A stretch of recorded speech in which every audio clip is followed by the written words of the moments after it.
my name is Attila, and I'm the owner here at Cypac. I'm the founder. I started almost 20 years ago, and back then cybersecurity was kind of laughable, right? People were putting post-its on monitors and no one was thinking much of it, but guess what? Today it's more relevant than ever. So in some ways I hope I had some vision back then. We're gonna start by talking about a murder.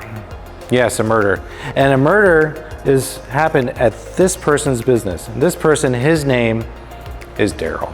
And what happens to Daryl is that one day, the phones are ringing, but these strange error messages start showing up on his computer screens at his office. This is called ransomware. For those of you who are not familiar with ransomware, what that means is a bad guy can get inside of a computer network and take all those important files that are necessary for the business to operate. This bad guy put up a little note on that computer screen and said, "You have 48 hours to pay me in $150,000 in untraceable Bitcoin." The big question is, who killed Daryl's business? Who's the murderer? Let's investigate our murder suspects. Now we've narrowed it down to 2 suspects. So number 1 is a technology fail. So could it be that maybe something in his computer network didn't do its job? Maybe there was a firewall or gateway product that didn't stop the infection. Maybe there's a piece of software on the computer that should have been protecting the computer but didn't. Or could it be a behavioral fail? Could it be that maybe they clicked on an email that they shouldn't have, or a text message came in on their phone, they clicked on it, and oh no, now they're infected, right? Could it be one of those 2? A little great website for you to check out to see if a password has been leaked out there is haveibeenpwned.com. And what's great is that you put in your email address there and it'll tell you which breaches this related to and where you need to go to kind of research where to change your passwords. We're going to talk now about physical security though, because this is the fun part. My name is Brittany. My focus in cybersecurity is in physical data security. This includes research on how logical and physical locks protect your systems. Now, I'd like to stress here that I pick locks for fun and for research.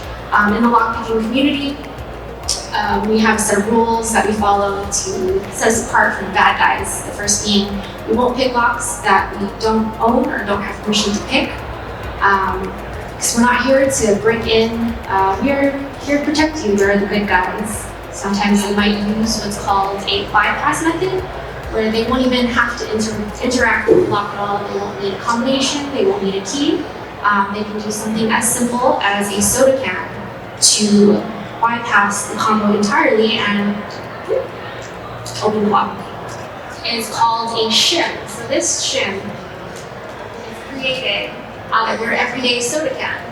It's a little strip of the can that's cut down into this little tool. And then take the little shim outward.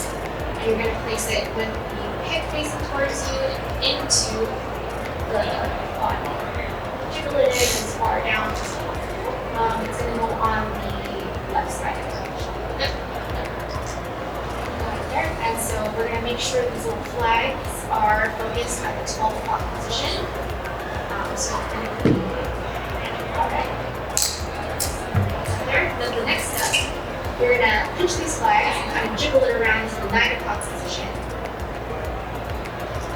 All right, and then last step, all right. Good job, everyone. So the takeaway here is that I would want you to think with the bad guys, but you, as a good guy, can use that knowledge to make sound decisions on what is actually happening. It's very easy. Yes. Yeah. So congratulations, everyone. You're now hackers. We're going to find out who actually killed Daryl's business. All right. So, for those of you who thought it could have been a technology fail or a behavioral fail, you were both right, because the one who actually did it was Daryl. Because by failing to take proper safeguards in his network, not putting in good, training for his employees on how to identify bad things, not getting the proper software, not putting in the proper behavioral tools, he did it to himself. So for any of you who would like a copy of this presentation, very easily, you can go to cypac.com/HHRS, or you can scan this QR code. And I promise you, this is a safe QR code.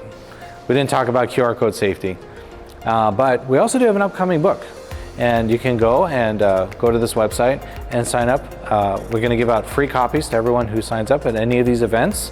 It's called Surviving the Cyber-Apocalypse, 12-step plan to keep your business safe from threat, crime, and disaster. So be sure to check that out. We'll be here to answer questions if you're interested. Otherwise, enjoy the show, and Brittany and I would thank you very much for your time. Aloha.